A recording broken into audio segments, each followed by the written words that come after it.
Hi guys, welcome to Tamil Online Tutorial. இந்த video நம்ம என்ன பார்க்க போகிறோம் அப்படின்னா கோல்டு அண்ட் GBPUSD. ஸோ இதை வந்து என்ன மாதிரி கண்டிஷனில் இருக்குது அப்படின்னு பார்க்க போகிறோம். ஸோ மோஸ்ட்லி நிறைய பேர் கேட்ட கொஸ்டினுக்கான ஆன்சர் தான் இது, சரியா? அதே மாதிரி இந்த டிசம்பர் மந்தை பொறுத்த வரைக்கும் பெருசாக மார்க்கெட்டில் வந்து சொல்கிற அளவுக்கு இருக்காது. வால்யூம் வந்து டே பை டே குறைஞ்சிக்கிட்டே தான் வரும். காரணம் என்ன அப்படின்னா கிறிஸ்மஸ் நியூ இயர் டைம்லாம் வந்து இன்ஸ்டியூஷன் கம்பெனிஸ்லாம் வந்து என்ன பண்ணுவாங்க அப்படின்னா அதுக்கு முன்னாடி முடிஞ்ச அளவுக்கு ப்ராஃபிட் எடுத்து மார்க்கெட்டில் ட்ராப் பண்ணி ஏர்ன் பண்ணிக்கிட்டு வெளியே போகிறதுக்கு தான் பார்ப்பாங்க. ஸோ அவங்கெல்லாம் மார்க்கெட்டில் ரிட்டர்ன் வரதுக்கு ஜனவரி ஃபஸ்ட் வீக்கு மேலே ஆகும். ஸோ அதுக்கு பிறகு தான் மார்க்கெட் வந்து பழைய கண்டிஷனுக்கு வரும். அதுவும் இல்லாமல் பார்த்திங்கன்னா டிசம்பர் இந்த கோவிட் இஷ்யூஸ் எல்லாமே வந்து பார்த்திங்கன்னா அந்த டிசம்பர் லாஸ்ட்டில் தான் அந்த சப்ளைலாம் தொடங்குறாங்க. ஸோ மார்க்கெட் வந்து முழுக்க நார்மல் ஆகிறதுக்கு எப்படினாலும் ஜனவரி ஆகும். ஸோ பிகினர்ஸை பொறுத்த வரைக்கும் இந்த டைம் வந்து எதுவும் லேண்ட் பண்ணிக்கிறது யூஸ் பண்ணிக்கிறது பெட்டர். எக்ஸ்பீரியன்ஸ் ட்ரேடர்ஸ் நல்ல ட்ரேட் கிடைக்குதான்னு பார்த்து ட்ரேட் பண்ணுறது பெட்டர். ஆல்ரெடி இன்ஃபார்ம் பண்ணி தான் ஜஸ்ட் வந்து ரிமைண்ட் பண்ணேன். சரி, ஓகே. கோல்டு வந்து என்ன கண்டிஷனில் இருக்குது அப்படின்னு பார்ப்போம்.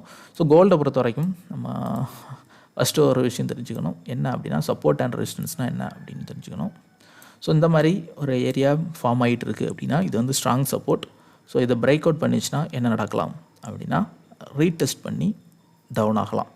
ஸோ இது வந்து கிளாசிக் பேட்டர்ன் அப்படின்னு சொல்லுவோம். எப்போவுமே வந்து மார்க்கெட் இந்த மாதிரி தான் நடக்கும் அதிக முறை. அதே மாதிரி நிறைய பேர் என்ன நினைப்பாங்கன்னா இந்த மாதிரி நிறைய முறை டச் பண்ணுது அப்படின்னா அது ஸ்ட்ராங் இதுன்னு நினைப்பாங்க. ஆனால் ஆக்சுவலாக மார்க்கெட்டில் அப்படி கிடையாது. அதிக முறை ஒரே ஏரியாவில் டச் ஆகுதுன்னா அது வீக் ஆகிட்டே இருக்குது, அந்த சோன் பிரேக் அவுட் ஆக போகுதுன்னு அர்த்தம். ஸோ அதான் இங்கே வந்து நடந்திருக்கு இந்த ஏரியா. சரி, அந்த ஏரியாவில் வந்து என்ன நடந்திருக்கு அப்படின்னா இந்த ஏரியா பாருங்கள்.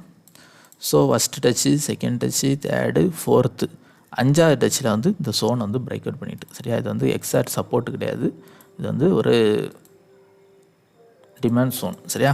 ஸோ இந்த டிமாண்ட் சோனை வந்து மார்க்கெட் வந்து பிரேக் அவுட் பண்ணிச்சு. ஸோ அப்போ நெக்ஸ்ட்டு பாசிபிலிட்டி எப்படி இருக்கும் அப்படின்னா ரீடெஸ்ட் பண்ணி டவுன் ஆகிறதுக்கு பாசிபிலிட்டி இருக்கும். இது வந்து கிளாசிக்காக நார்மலாக நடக்கக்கூடியது. சரி, ஃபேக்கான மூமெண்ட் மார்க்கெட்டில் வந்து ட்ராப் பண்ணுறாங்க அப்படின்னா என்ன நடக்கும் அப்படின்னா இது ஃபுல்லாகவே ட்ராப்பாக இருக்கும். மார்க்கெட் வந்து கண்டினியூவாக அப் ஆகி போயிடும். ஸோ இது வந்து இந்த ஏரியா ஃபுல்லாக ட்ராப்பாக இருக்கும். ஸோ இது ரெண்டு பாசிபிலிட்டி தான் மார்க்கெட்டில் வந்து நடக்கிறதுக்கு வாய்ப்புகள் இருக்குது. ஸோ இப்போ கோல்டை பொறுத்த வரைக்கும் நார்மலாக மூவ் ஆச்சுன்னா என்ன நடக்கலாம் அப்படின்னா இந்த சோனை டச் பண்ணி டவுன் ஆகலாம், சரியா? அதில் ட்ராப் நடக்கிறது வாய்ப்பு இருக்குது அப்படின்னா இந்த சோனில் ஒர்க் ஆகாமல் மார்க்கெட்டு திரும்ப அப்பாகி இந்த சோனை நோக்கி போகலாம். அடுத்த சோனை நோக்கி போய்கிட்டு திரும்ப வந்து டவுன் ஆகலாம். ஸோ இந்த ரெண்டு பாசிபிலிட்டி அதிகபட்சமாக இருக்குது. ஸோ அதை தாண்டி மார்க்கெட்டில் வந்து திரும்ப அப் ட்ரெண்ட் போகுமாங்கிறது ரொம்ப ரொம்ப லெஸ் சான்சஸ் தான் இருக்குது, சரியா? ஸோ இதான் வந்து கான்செப்ட். ஸோ இப்போ கோல்டை பொறுத்த வரைக்குள்ள பாசிபிலிட்டி லெவல்ஸ் இந்த ரெண்டு சோன் தான். இந்த ரெண்டு சோனில் ரிவர்ஸ் ஆகிறது அதிக பாசிபிலிட்டி இருக்குது, சரியா? சரி, அடுத்து GBPUSD அதையும் பார்த்துப்போம். ஸோ GBPUSD என்ன நடக்குது அப்படின்னா வீக்லி சோன் எடுக்கிறேன். வீக்லி சோன் பாருங்கள். வீக்லி சோன் வந்து பார்த்திங்கன்னா அதே கான்செப்ட், கோல்டில் நீங்கள் என்ன பார்த்தீங்களோ அதே கான்செப்ட். என்ன 1 2 3 4 5 டச் ஆயாச்சு. ஸோ 5ஆவது டச்சு அதிகபட்ச வாய்ப்புகள் என்னவா இருக்கிறதுக்கு வாய்ப்புகள் இருக்குன்னா 5ஆவது டச்சு. ஸோ அதே ரூல் தான், சரியா? கோல்டில் நான் சொன்னது.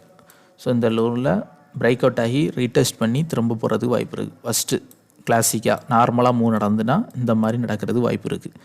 இதில் ட்ராப் நடக்கணும் அப்படின்னா என்ன நடக்கும்னா அப்பாகிட்டு திரும்ப டவுன் ஆகி போயிடும். ஸோ இந்த ஏரியா லிக்விடிட்டி எல்லாம் ஹண்ட் ஆகிட்டு ஸோ திரும்ப வந்து எல்லோரும் நினைப்பாங்க அப்பாகி போகணும், ஆனால் வந்து டவுன் ஆகி போகும். ஸோ இந்த ரெண்டு பாசிபிலிட்டி தான் இருக்குது. கோல்டில் நார்மலாக மூவ் ஆகிறதுக்கு, நார்மல் பேட்டர்னே மூவ் ஆகிறதுக்கு அதிகபட்ச பாசிபிலிட்டி இருக்குது. ஆனால் இங்கே என்ன நான் நினைக்கிறேன்னா இது வந்து ட்ராப் ஆகிறதுக்கு வாய்ப்புகள் இருக்குது. இதில் ஒரு சோன் இருக்குது, இந்த ஏரியாவில் ஒரு சோன் இருக்குது. ஸோ அதை ரெஸ்பெக்ட் பண்ணி டவுன் ஆகலாம். அதே மாதிரி இந்த சோன் 5ஆவது டைம் டச் பண்ணி இதிலேருந்தே டவுன் ஆகுமானா கொஞ்சம் வாய்ப்பு இருக்குது. ஏன்னா 5ஆவது சோன்னாலும் சில நேரம் மார்க்கெட் வந்து பிரேக் அவுட் பண்ணாமல் அந்த ஏரியாவிலேருந்து கூட ரிவர்ஸ் ஆகும். நார்மலாக எந்த ரீட்டைல் ட்ரேடர் பேட்டர்ன் ஃபாலோ பண்ணிச்சுன்னா, ரீட்டைல் ட்ரேடர் பேட்டர்னா normal support and resistance follow பண்ணிச்சுன்னா டவுன் ஆகும். ஆனால் நம்ம வந்து கண்மூடித்தனமாக அதில் ட்ரேட் எடுக்கக்கூடாது. ஸோ அதுக்கு நம்ம கன்ஃபர்மேஷன் எப்படி எடுக்கணும்னா 4 hour டைம் மாற்றிக்கோங்க. இதில் வந்து என்ன பண்ணிக்கணும்னா மேஜர் சப்போர்ட்டை மார்க் பண்ணிக்கோங்க. ஸோ இது வந்து ஒரு மேஜர் லெவல், சரியா? 1 2 3 4 5 6 6 டச் பண்ண மேஜர் லெவல். ஸோ இந்த லெவலை மார்க்கெட் வந்து பிரேக் அவுட் பண்ணிச்சுன்னா டவுன் ட்ரெண்டுக்கு பாசிபிலிட்டி இருக்கும், சரியா? GBPUSD பொறுத்த வரைக்கும். ஸோ இதுக்கு இன்னும் கன்ஃபர்மேஷன் நமக்கு என்ன பார்க்கலாம் அப்படின்னா DXY பார்க்கலாம். DXY வந்து என்ன கண்டிஷனில் இருக்குன்னா மந்த்லி சோனை ஆல்மோஸ்ட் வந்து லைட்டாக டச் பண்ணியிருக்கு. ஸோ இந்த லெவலுக்குள்ளே டிஎக்ஸ்ஏ வந்து ரிவர்ஸ் ஆகும்னு நான் வந்து எதிர்பார்க்குறேன். ஓகே, ஸோ இந்த லெவலுக்குள்ளே ரிவர்ஸ் ஆகணும்னா, ரிவர்ஸ் ஆச்சுன்னா இங்கேயும் நமக்கு வந்து என்ன நடக்கும் அப்படின்னா ஜிபிபியூஎஸ்டியில் லைட்டாக அப் ஆகிக்கிட்டு இந்த லிக்விடிட்டி எல்லாம் ஹண்ட் ஆகிட்டு அப்படி டவுன் ஆகும். ஸோ இது வந்து நடக்கும்.